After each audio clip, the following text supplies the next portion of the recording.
ఇప్పుడు మన మన మన డిస్ట్రిక్ట్ వైస్ ప్రెసిడెంట్ ఖాజా గారిని మాట్లాడవలసింది కోరుతున్నాను. తరఫున ఈరోజు ప్రతి నెల మీటింగ్ పెట్టుకుంటున్నాం. మీకు వచ్చిన పెద్దలందరికీ హృదయపూర్వక ధన్యవాదాలు తెలుపుకుంటున్నాను. ఈరోజు తమ్మిరెడ్డిపల్లి శ్మశానం గురించి మన దగ్గర కంప్లైంట్ వచ్చింది. అది వెంటనే తీసుకొని దానికి ఎంఆర్ఓ గారికి అదే స్టేషన్లో అందరికీ ఇచ్చి అది వెంటనే పరిష్కారం అయ్యారు పోరాడి పరిష్కారం కూడా ఈ మధ్య రీసెంట్గా అయింది. అదేవిధంగా ఇది ఏ సమస్య అయినా మన దగ్గరికి వచ్చిందని సక్సెస్ అయ్యే వరకు పోరాడేదని మనం అందరూ కూడా కట్టుగట్టిగా పనిచేసి దాన్ని పోరాడి గెలిచే వరకు మనం పోరాడాలని ఇక్కడ చెప్పుకుంటున్నా. ప్రతి ఒక్కరు ప్రతి నెల మనం బయట మీటింగ్ పెట్టుకుంటున్నాము. ఎందుకంటే ఎక్కడ ఎవరు సమస్య ఉందో మనలో విలేజ్ల్లో కానీ వాళ్ళ ఊర్లో సమస్యలు ఉంటే ఇక్కడ తీసుకొచ్చి మనం చెప్తే దానిపైన పోరాడేదని మనం అందరూ కూడా సిద్ధంగా ఉన్నాము. పోరాడి సక్సెస్ అయ్యే వరకు కూడా పోరాడతాము. ఇది ప్రతి ఒక్కరికి చెప్తున్నాం. ప్రతి ఒక్క ఊర్లో ప్రతి ఒక్క విలేజ్లో మనం ఉండే ఊర్లో ఏ సమస్యలు ఉన్నాయి, దేనిపైన ఇబ్బందులు పడుతున్నారు, పింఛన్ పైన ఇబ్బంది పడుతున్నారు, కుళాయిల పైన ఇబ్బంది పడుతున్నారు, వాటర్ సమస్య ఉందా, వేరే సమస్యలు ఏమున్నాయి, ప్రతి ఒక్కరూ తను తెలుసుకోవచ్చు మన దగ్గర తీసుకొస్తే దాన్ని సక్సెస్ అయ్యే వరకు పోరాటానికి సిద్ధంగా ఉన్నారనేసి జాతీయ మానవ హక్కుల తరఫున ప్రతి ఒక్కరికి చెప్తున్నాను. ప్రతి ఒక్కరికి ధన్యవాదాలు తెలుపుతున్నాను.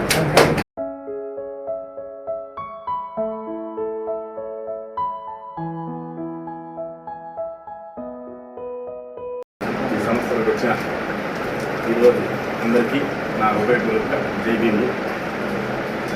ఈ సంస్థ మంచి మంచి కార్యక్రమాలు చేదోడు వాళ్ళుగా అందరికీ సహాయాలు అన్ని సపోర్ట్గా ముందుండి నడిపిస్తున్నారు. అన్నగారు ఇలానే ఇంకా ముందుకు పోవాలని కోరుకుంటున్నాను. మనకి తగిన విధంగా న్యాయం చేసి మన సార్ వాళ్ళంతా కూడా వచ్చినారు. కాబట్టి ఎక్కడ సమస్యలు ఉన్నా మనము మన సంఘం ద్వారా పరిష్కరించుకోవాలని ఒక పంజానే కాదు పల్మేరే కాదు మన నియోజకవర్గం అంతా ప్రతి చోట మనము సమస్యలని పరిష్కారం చేసుకునే విధంగా వచ్చిన సమస్యలను పరిష్కరించాలని కోరుకుంటున్నాను. సంఘం తరఫున వచ్చిన ఇతరులకి నమస్కారాలు తెలియజేస్తూ ఇక్కడే ఈరోజు మానవ హక్కుల సంఘం గురించి మనకు సమావేశం అయ్యాము. ఎందుకు అయ్యామంటే మన మానవ హక్కుల నిర్మూలన సమస్యలో మనకు కొన్ని సమస్యలు ఉండేవి పరిష్కారం అవుతాడు. కాబట్టి వీటి వల్ల మనం ఇంకా అభివృద్ధి చెందాలా, ఇంకా ముందుకు పోవాలని నడిచి ఇంకా కొన్ని కార్యక్రమాలు నెరవేర్చాలనేసి మనం చేస్తున్నాం. చెప్పినారు ఆ కంపెనీలో నా స్థాయి శక్తి నేను మన టౌన్లో కొంతమందికి చెప్పినాను మన సంస్థ గురించి. ప్రస్తుతానికి ముందుకు వచ్చినాను. చేసే మంచి పనులు చూసి వాళ్ళు కూడా అభినందిస్తూ ఉన్నారు. ఇలా అందరూ అభివృద్ధి చేయాలనేసి నా ఒక కోరిక. సభ్యులు ప్రతి ఒక్కరికి 3 ఏళ్ళైనా కూడా 60 మంది ఆరు మంది అత్యవసర రోజులు జరగతానే ఉన్నాయి. గుంటూరు జిల్లాలో కూడా మత్స్యస్థితి అమ్మాయి మీద స్టాప్ అంతా జరుపుకొని అమ్మాయి మీద అత్యాచారం జరిగింది. కనీసం ఆంధ్రప్రదేశ్లో ఆడపిల్లల మీద కనీసం పల్మల్లో కూడా చదువుకునే హక్కు కూడా ఆడపిల్ల చేయదనేసి మేము జాతీయ హక్కుల ద్వారా మేము తీవ్రంగా ఖండిస్తూ ఉన్నాము. కాబట్టి ఇక్కడ హాస్పిటల్లో కానీ మళ్ళీ రైల్వే స్టేషన్ కానీ ప్రతి ఒక్కరికి కానీ రక్షణ కల్పించాలని ఈ ప్రభుత్వాన్ని నేను డిమాండ్ చేస్తాను. కాబట్టి ప్రతి రోజుకి ఒక ఆడపిల్లలు కానీ ఎక్కువగా దళితుల మీద ఎక్కువ దాడి జరుగుతూ ఉంది. కాబట్టి దళిత ఎమ్మెల్యేలు కానీ ఎంపీలు కానీ మినిస్టర్లు కానీ ప్రతి ఒక్కరు కానీ వాళ్ళ ఓట్లు కావాలా కానీ అసెంబ్లీలో కానీ పార్లమెంట్లో కానీ ప్రతి ఒక్కరు కానీ దళితుల ముందు ఎవరు కానీ ఇప్పుడు పాపాలు లేదు. కాబట్టి 150 మంది ఎమ్మెల్యేలు కాదు 2024లో దళితులతో ఏకైకమయ్యి భారీగా బహిరంగ మీటింగ్ పెట్టి ఖచ్చితంగా దళిత ఏకం చేసి 24 ఈ ప్రభుత్వానికి ఖచ్చితంగా బుద్ధి చెప్తామని తీవ్రంగా నేను ఖండిస్తున్నాను.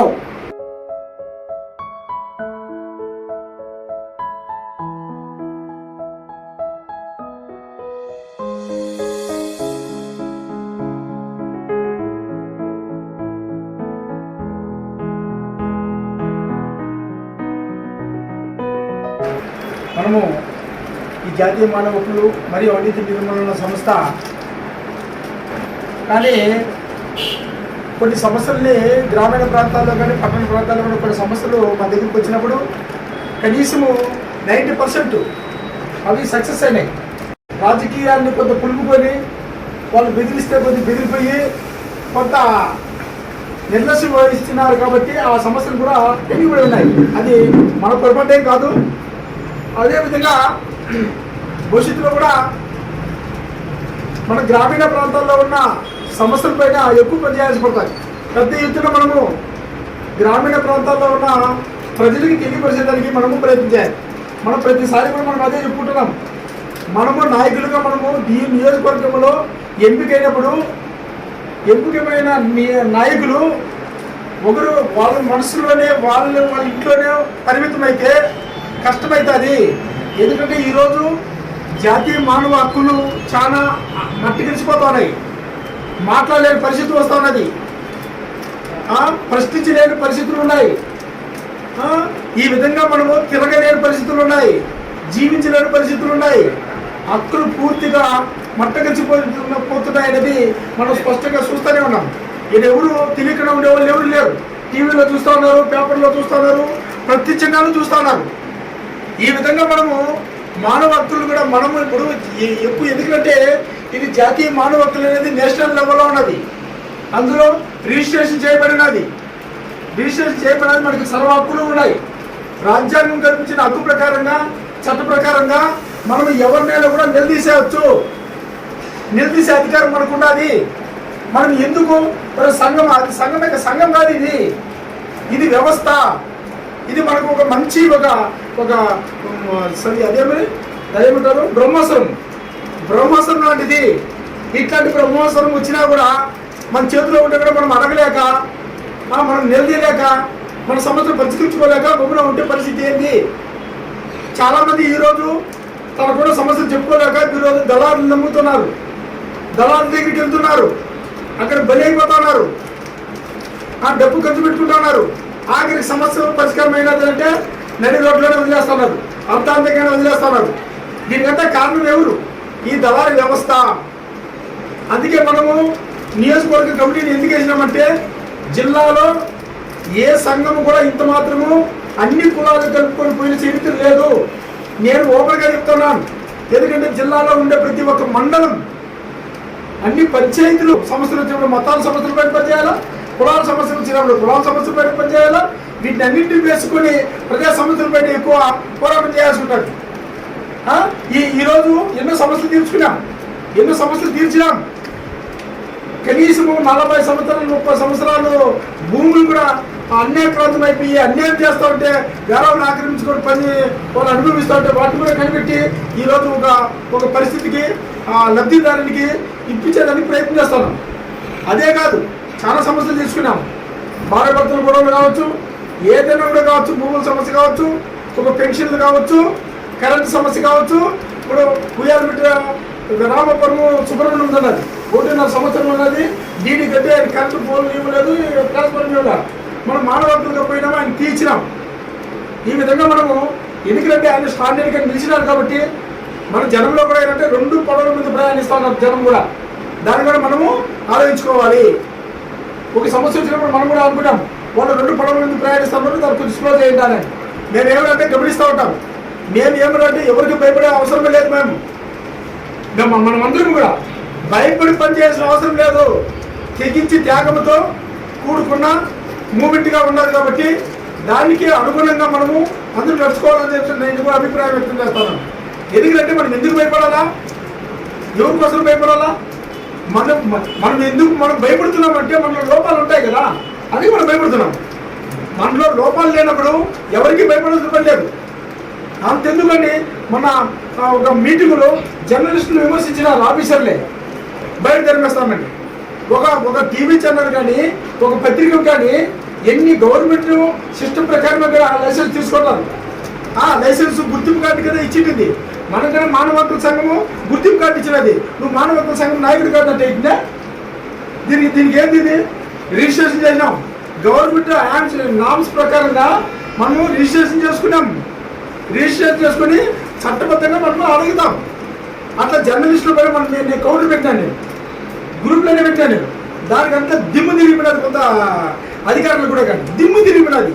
ఎవరైతే మనకి అక్రిడేషన్ అంటే ఏంది, ఐడి కార్డు అంటే ఏంది, ఐడి కార్డుకి అక్రిడేషన్కి విలువ తెలియలేని అధికారులు ఈ విలేకరుల్ని విమర్శిస్తే చూసుకుని గుమ్మగా ఉండాలి మనము. జర్నలిస్టులు కదా, ఎందుకు మనం జర్నలిస్టులు ఎవరు స్పందించరా, మనమే స్ట్రాంగ్గా పెట్టాం మనం. ఆ విధంగా మనము ఖచ్చితంగా ఎంత అధికారులనే కానీ నిలదీసి పారేస్తాం. దయచేసి మనం కూడా మన వైపు నుంచి మైనస్ పాయింట్లు లేకుండా చూసుకోవాలి, జనానికి ఉపయోగపడాలి. మనం అందుకే మనలో లోపాలు నొసుకులు లేకుండా పోతే జనానికి అర్ధరాత్రి వచ్చిన సమాధానం చెప్తాం, బుజులు కట్టి పంపిస్తాం. మనం ఈరోజు చాలా మంది హక్కుల కోసం హరించిపోతున్నాయి. హక్కు ఆఫీసుల్లో చూసినారా మీరు, గతంలో ఎన్ని కుర్చీలు ఉన్నాయి ఆఫీసుల్లో? ఒక ఎంఆర్ఓ ఆఫీస్ కావచ్చు, ఎస్ఐ కావచ్చు, ఎంపీడీఓ ఆఫీస్ కావచ్చు, ఇప్పుడు ఎన్ని కుర్చీలు ఉన్నాయి ఆలోచించినారా మీరు? చూసినారా సార్? ఒక టేబుల్ ఇట్లా చూసి రౌండ్ టేబుల్ సమావేశం లాగా ఉండాలి మన ఆఫీస్ లాగానే. ఇప్పుడు కుర్చీలో కూర్చొని సమాధానం అడుగుతారు కదా, తీసే అన్ని కుర్చీలు తీసేసి 2 కుర్చీలు పెట్టు, 2 కుర్చీలు పెట్టు. ఇది ఆఫీసులో జరుగుతానే అన్యాక్రాంతం. ఆయన వివక్ష జరుగుతారు లేదా? వాళ్ళ కుర్చీలు రైతుకి పాపం, రైతుల హక్కుల కోసం రైతులు అలమటిస్తున్నారు, రైతులు గిట్టుబాటు ధరలు లేక. దళారులు తడుగుడిపోతున్నారు, పెట్టుబడి ఎక్కువ పెడుతున్నారు, దళారు చేతుల్లో పెడుతున్నారు, దళారులు కోట్ల రూపాయలు పడగలెత్తి సంపాదించుకుంటున్నారు. వీటిని కూడా మనం ప్రశ్నించాలి, ఈ వ్యాపారాల మీద కూడా ప్రశ్నించాలి, రైతుల కోసం ప్రశ్నించాలి, కూలీల కోసం ప్రశ్నించాలి. ఈరోజు గ్రామీణ ఉపాధి హామీ పథకం ఎక్కడ జరుగుతున్నది? ఎక్కడ కొంత ఏదో అదురుబదులుగా జరుగుతున్నది, ఏదో కొన్ని చోట్ల వీటిని అడగాల్సిన పరిస్థితి అది కూడా నాణ్యత లేదు. అప్పుడు ఈరోజు గ్రామీణ ప్రాంత ఉపాధి కూలీలకి ఈరోజు కూలీలు లేక పొరుగు రాష్ట్రాలకు పరుగులు తీస్తున్నారు. అది హక్కు, జీవో చట్టం, అది జీవో కూడా కాదు, చట్టము. ఆ చట్టాన్ని కూడా ఇంప్లిమెంటేషన్ చేయకపోతే ఇక ఈ ప్రభుత్వాలు ఎందుకు, ప్రభుత్వ అధికారులు ఎందుకు, ఈ కూలీలు ఎందుకు? కూలీల పరిస్థితి ఏంది? ఈరోజు అలంటిస్తున్నారు, వాళ్ళ పరిస్థితి ఏంది? దళారులు తొలగిపోతున్నారు. మన సార్ చెప్పినట్లు 9 గుంటు తవ్వి బిల్లులు చేసుకుంటున్నారు. దళారులు దాంతో ఇన్వాల్వ్మెంట్ అయిపోయినారు, జేసీబీలతో పెట్టి పని చేసుకుంటున్నారు. వాళ్ళ హక్కుల కోసం మనం పని చేయాలి కదా. మనం ఏమంటే నాయకులుగా మనము సెలెక్ట్ అయినాము, మీటింగ్ పోతున్నాము, తెలుసుకుంటాము, 4 మాటలు మాట్లాడుతాము, వచ్చేస్తాం, మర్చిపోతాము. నిరంతరం పోరాటం ఉండాలి. మనం కూడా మల్లేరు గ్రామంలో అవగాహన సదస్సు పెట్టాం. మన ఏపీ గవర్నమెంట్ లాయర్ వచ్చినారు, న్యాయ సదస్సు అవగాహన సదస్సు పెట్టాం. ఇవన్నీ కూడా అవేర్నెస్ తెచ్చేదని పెడుతున్నాం. ఇది మనం ఉల్లికి అలాంటిగా అందరిలాగా ఫోటోలు తీసుకునేసి, పేపర్లు వేసుకునేసి, టీవీ ఛానల్ వేసుకునేసి వాళ్ళు కాదు, వాళ్ళు అప్పటి వరకు వస్తారు. మొన్న కూడా అంబేద్కర్ విగ్రహం పెట్టాలని చంద్రగిరికి వెళ్ళినాం. మనం ఒక 9 మంది పోయినాం. మేము ఆ ర్యాలీలో పాల్గొన్నాం. జరిగినప్పుడు స్పందించే వాళ్ళు ఎవరు? ఆ దాడి జరిగినప్పుడు దీనిపైన చర్యలు తీసుకోవాలని చెప్పేసి ఏ సంఘం వాళ్ళని వస్తున్నారా? ఈ సంఘం వాళ్ళంతా ఏమైనారు? ఈ సంఘం వాళ్ళంతా కుల సంఘాలని శాశ్వతం కాదు. మనం అనుకుంటున్నాం గత చరిత్ర గత మేధావులే జ్యోతిరావు పూలే గారు, అంబేద్కర్ గారు వీళ్ళందరూ తేల్చి పక్కన పెట్టేనాదని చరిత్ర చెప్తారు. నేరుగా చెప్తాను, కుల సంఘము శాశ్వతమైన సంఘము కాదు. కుల సంఘము హక్కుల కోసం పనిచేసే సంఘం కాదు. కుల సంఘము సమస్యల కోసం పనిచేసే సంఘం కాదు. ఎవరైతే ఆ కుల సంఘానికి కుల పెద్దగా ఉంటాడో అతను పోయి రాజకీయ పార్టీల దగ్గర తొత్తుగా మారి అతను సరెండర్ అయిపోయి అతనికి కావాల్సిన సమస్యలు తీర్చుకొని అతను బాగుపడతారు. కానీ కులాన్ని నమ్ముకొని నాయకుడిని నమ్ముకొని లేదా వాళ్ళు మాత్రము యాడేసిన గొంగలి అక్కడే ఉంటుంది. వాళ్ళు అభివృద్ధి కాదు. వాళ్ళ సమస్యలు వచ్చినదంటే వాళ్ళ సమస్య తీరిస్తే ఈ నాయకుడికి వచ్చేది రాదు. కానీ వాళ్ళ సమస్య కోసం మాట్లాడు. ఎప్పుడు నాకు ఎన్ని కాంట్రాక్టర్ పనులు ఇస్తారు, నా సమస్య ఎంత ఉండాలి, నాకు ఏమేమి తీసుకోవాలా, గవర్నమెంట్లో ఏమేమి పథకాలు ఉన్నాయి, నా బామర్దికి ఇవ్వాలా, నా తమ్ముడికి ఇవ్వాలా, నాకు మా అన్నకి ఇవ్వాలా, మా అక్కకి ఇవ్వాలా, ఇట్లా మా బావకి ఇవ్వాలనే దానిపైన వాడు పంచుకుంటాడే. కానీ ఈ సంఘాన్ని నమ్ముకొని వచ్చినారే వాళ్ళకి మాత్రం పంచిపెట్టాడు. ఈరోజు మన మానవ హక్కుల సంఘం ఏం చేస్తున్నాము? అందరికీ హక్కులు అనేవి సమానంగా పంచిపెడతాను. ఏ సమస్య కూడా ఎందుకు మనం అందరూ 10 మంది కూర్చొని మాట్లాడుకుంటాను? ఏదైనా సమస్య వస్తే డైరెక్ట్గా బజార్లో కుల సంఘం నాయకుడు ఏం చెప్తాడు? నేనున్నాను అంటాడు, మేమున్నాము అన్నాడు, నేనున్నాను అంటాడు. అది మేమంతా ఉన్నాము, కుల సంఘంలో చర్చిస్తాము, కుల సంఘంలో పెట్టి నిర్ణయం చేసుకొని ఆ తర్వాత నీ సమస్యలు పరిష్కరిస్తాం, ఎక్కడ తీసుకెళ్ళాలి అక్కడ తీసుకెళ్ళాలని చెప్పేసి అది ఎప్పుడు చెప్తారా? నేనున్నాను అంటాడు. అంటే ఈగో. నేను అంటే నాయకుడు కాదు, మేము అనేది ఉంటే సమిష్టి నిర్ణయాలతో ఉంటారు. ఆ సమస్య పైన అందరూ కూర్చుంటారు. సార్ మనం చెప్పింది ఏ సమస్య వచ్చినా నేను ఇప్పుడు కూడా బజార్లో అయ్యా మా కమిటీ ఉండాలి, కమిటీలో చర్చిస్తాం, దాన్ని కమిటీలో ప్రతిపాదిస్తాం. మెజార్టీ నిర్ణయం వచ్చిన తర్వాత ఎక్కడి నుంచి ఎట్లా ఎలా తీసుకెళ్ళాలి, ఎవరితో మాట్లాడాలి, దీనిపైన ఈ 10 మంది సరిపోతుందా లేదా 5 మంది సరిపోతుందా సంఖ్యాబలము, లేదా 20 మందిని పెంచాలి అనే దానిపైన ఇక్కడ నిర్ణయించుకున్న తర్వాత సమస్య పైన డీల్ చేసుకుంటూ పోతా ఉంటాం. అంటే ఈ సంఘం అనేది సమిష్టి నిర్ణయాలతో కూడుకుని ఉన్నది, వంటది పోకడి కాదు.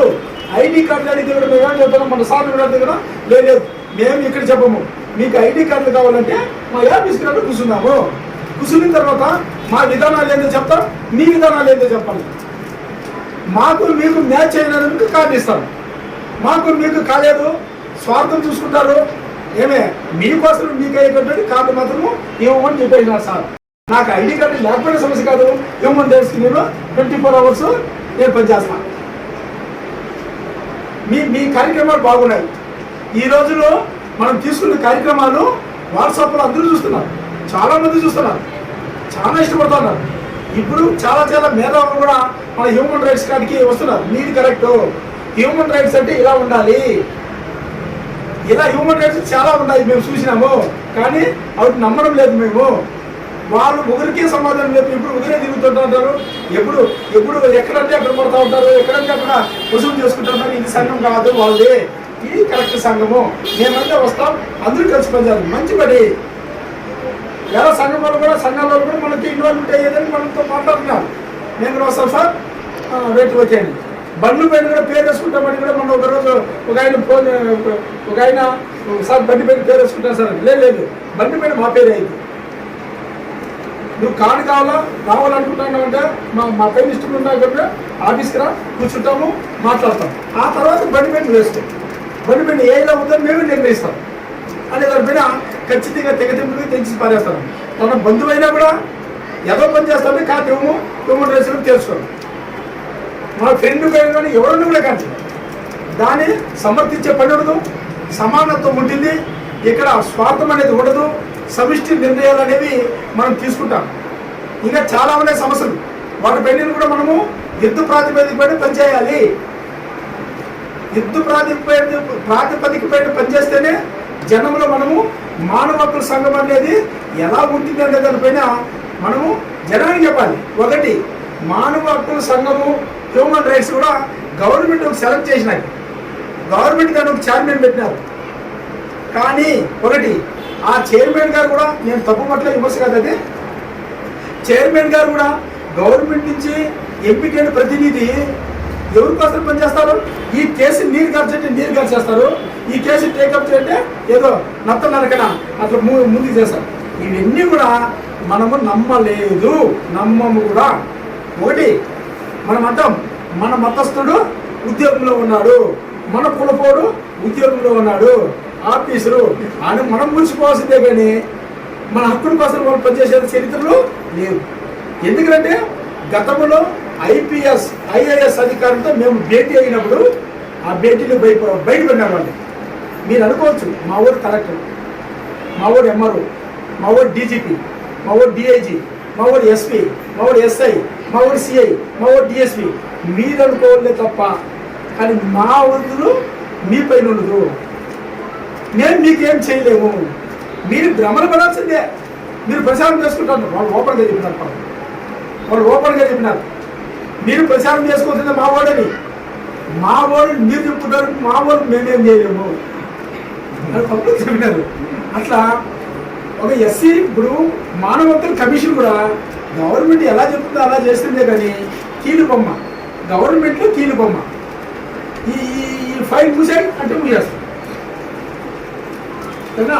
ఇది మనది అట్లా కాదు, మూసేసినా కూడా రీపోస్ట్ మార్క్ చేయి అంటాం, రీపోస్ట్ మార్క్ చేయి, తవ్వు ఎత్తు లవ్,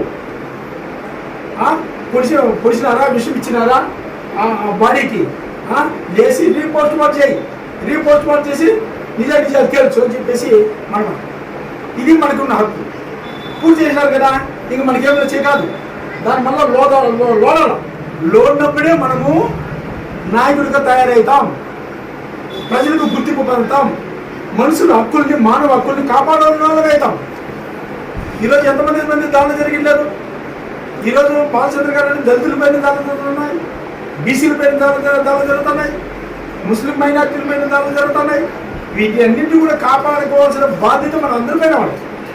మనకి కులాలు మతాలు అన్నీ ఒకటి. మనం ఇవన్నీ పక్కన పెట్టేసి మనం జనం మనిషిగా ఉండాలి, కులం మనిషిగా ఉండకూడదు, మతం మనిషిగా ఉండకూడదు, ప్రజల మనిషిగా ఉండాలి.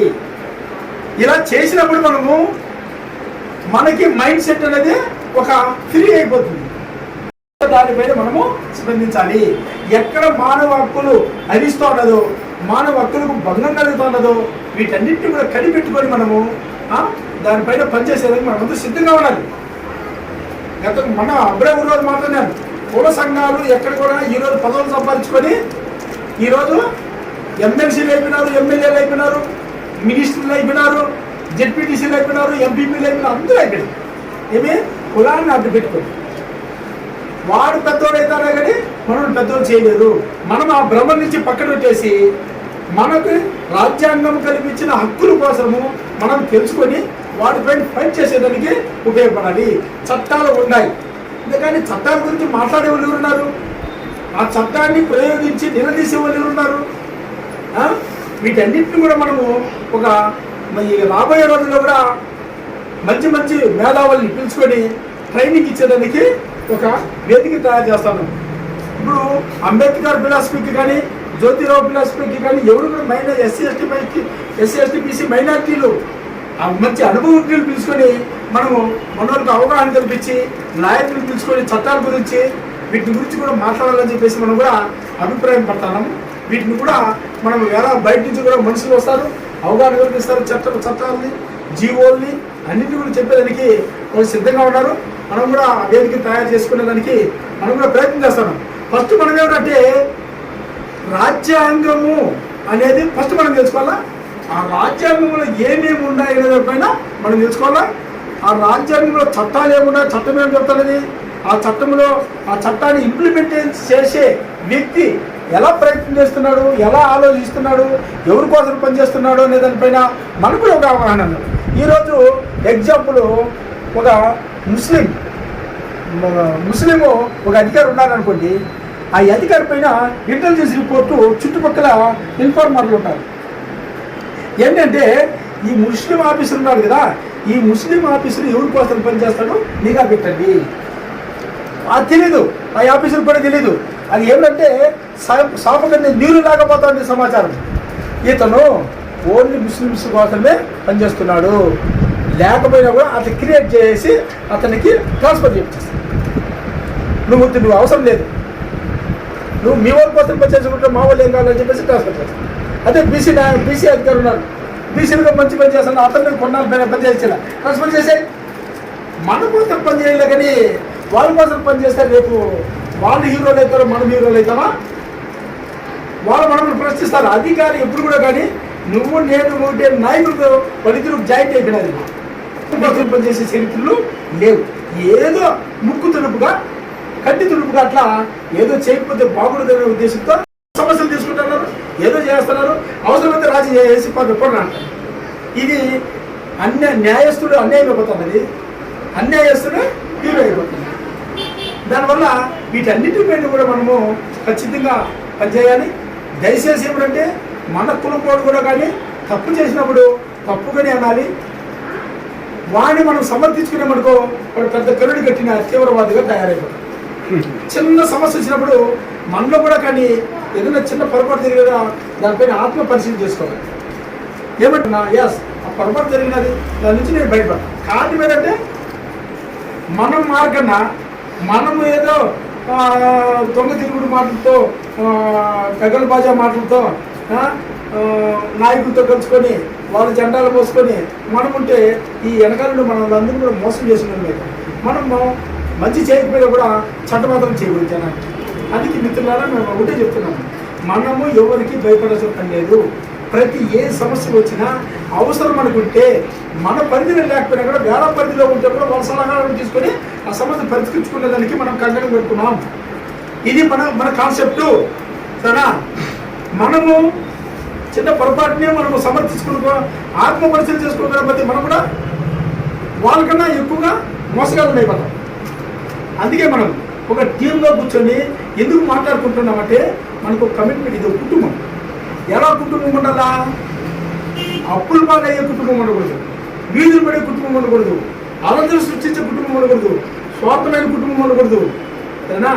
బంధు ప్రీతి ఉండకూడదు. దీంతో ఇవన్నీ కూడా వదిలేసి మనము అందరి కోసము అందరి వాడిగా మనం పనిచేయగలిగినప్పుడు మనము ఈరోజు చెప్తున్నా నేను జిల్లాలోనే నెంబర్ 1 సంఘంగా మనం ఎదగాలనుకున్నప్పుడు దీంతో ఎదగలే. కానీ వేరే సంఘాలు మనం ఎదగలేము, వేరే సంఘాలు ఎదగలేము.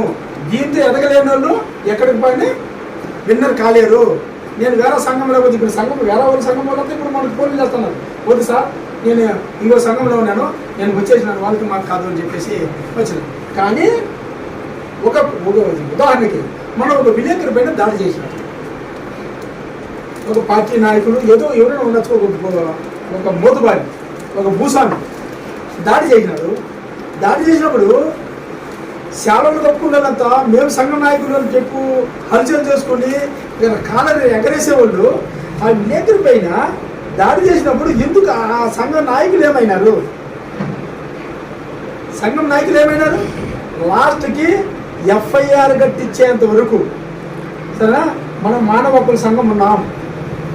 మన రౌండ్ టేబుల్ సమావేశం పెడితే డిఎస్పీ గారు సాక్షులు పిలుచుకొని అప్పుడే స్పందించి సాక్షులు పిలుచుకొచ్చి విచారించుకొని రిపోర్ట్ తీసుకున్నాడు. మనమేమో కట్టెత్తుకొని యుద్ధం చేయాల్సిన పనిలా. మనము వీరులు కాదు, మనమే రౌడీలు కాదు.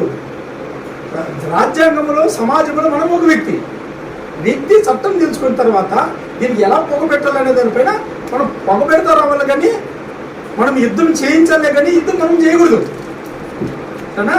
మనము యుద్ధం చేయించేవాళ్ళు జనం ఉన్నారు, యుద్ధం చేసేదానికి ప్రశ్నించేదానికి జనం ఉన్నారు. మనమేమో మంత్రసారం దాంట్లో మనం ఉండాలి, మనం సలహాలు ఇవ్వాలి. ఇట్లా అడగండి, నేను ఇట్లా నిందండి, ఈ విధంగా చట్టం ఇది ఉండాలి, దాన్ని ప్రశ్నించండి పోయి అని చెప్పేసి మనము చెప్పి పంపించినప్పుడు వాళ్ళ సమస్యను ఆటోమేటిక్గా వీళ్ళేమో తెలియనిగా ఉంటుంది, వీళ్ళు తెలుసుకున్నారా. ఇది మనం చేయకపోతే మనం నిర్ఘాతంలో పట్టేస్తారని వాళ్ళు కూడా భయపడేకుంటారు. ఇప్పుడు ఏమిటంటే మానవ హక్కులు అనేది ఇప్పుడు నాయకుల చేతిలోకి వచ్చేసినది, అధికారుల చేతిలోకి వచ్చేసినది, దళారు చేతిలోకి ఉన్నాయి, పెట్టుబడిదారు చేతిలో ఉన్నాయి. ఈ నలుగురు చేతుల్లో వ్యవస్థ నడుస్తుంది. ఈ నలుగురు చేతిలో ఈ సమాజము ఈ నలుగురు చేతుల్లో రంటులాడిన జరుగుతూ ఉన్నది. మనకు అన్యాయం జరిగినప్పుడు పోలీసులు తిరిగిపోయినామనుకో పొలిటికల్ లైన్ వస్తాడు, దాన్ని స్టాప్ చేయి, కొంచెం స్లో చేయి, మా వాళ్ళు ఉందంటే వీళ్ళు ఏం చేస్తారు? ఇక్కడ కొని వచ్చినప్పుడు దళారి వస్తాడు. దళారి వచ్చినప్పుడు ఏం చేస్తాడు? పెట్టుబడిదారి ఉదయా మా ఏజెంట్ అతను నేను చెప్పినట్లు విని స్లో చేసి మనం వదిలేదు ప్రశ్నించేద్దాం. మళ్ళీ ఆ ఆఫీసర్ ఏం చేస్తాడు?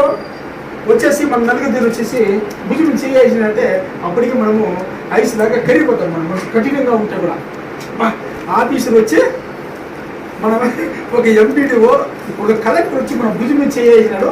నాకెంత విలువ ఇక్కడ పోతానే తెలియలేదు, భుజం చేస్తున్నా మనం హీరో అయిపోతాడు.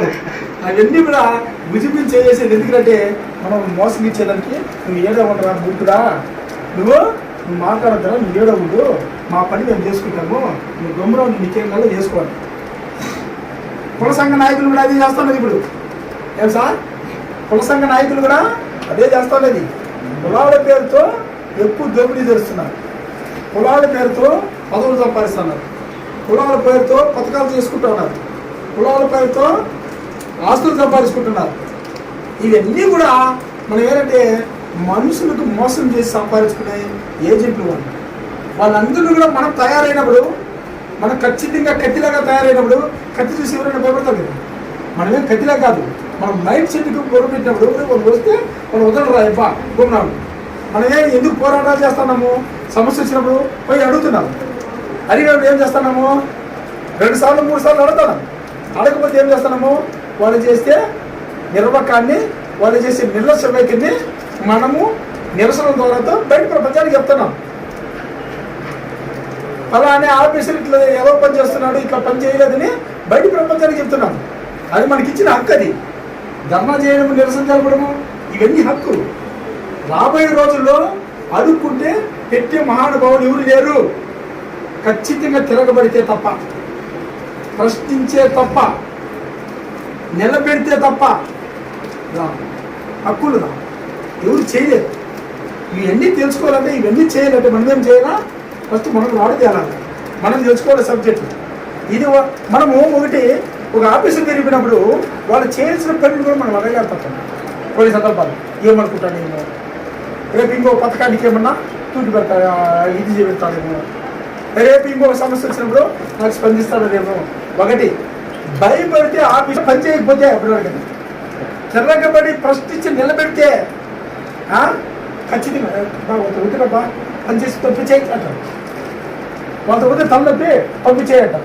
ఇవన్నీ కూడా మనం ఏమంటే ఫస్ట్ మనము తయారు కావాలి. ముడిసరికి మనం ఇప్పుడంతా ముడిసరికి ముక్కలుగా ఉన్నాం.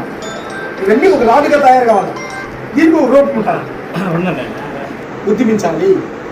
మనం ఆఫీసుల కోసం, నాయకుల కోసం పనిచేయాల్సిన పనిలా, జనం కోసం పనిచేయాలి.